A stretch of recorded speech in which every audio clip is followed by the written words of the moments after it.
Hello, beautiful soul! Isa ka bang OFW na matagal nang nagtatrabaho pero hanggang ngayon hindi ka pa rin nakakapag-ipon?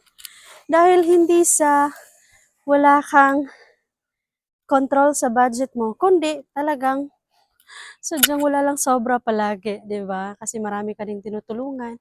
And of course, ikaw naman sa sarili mo marami ka ding expenses. So, ano ba ang solusyon diyan? Ang solusyon ay isa lang, magdagdag ng extra income.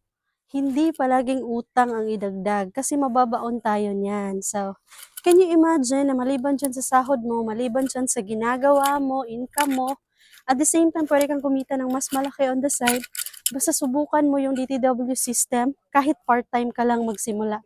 Ayan, so, kagaya ko, dito ako sa abroad and nasa Pilipinas man ako o sa abroad, still kumikita at hindi tayo na zero dahil nga dala-dala natin yung ating source of income. So, sa panahon ngayon, ang taas na ng inflation, so we need to make sure na mas marami tayong source of income kaysa sa expenses. Ayan, so, beautiful soul, if you want to know more, to learn more, para ikaw din yung pwedeng kumita ng 5 digit to 6 digit every month, mag-comment ka ng yes. See you!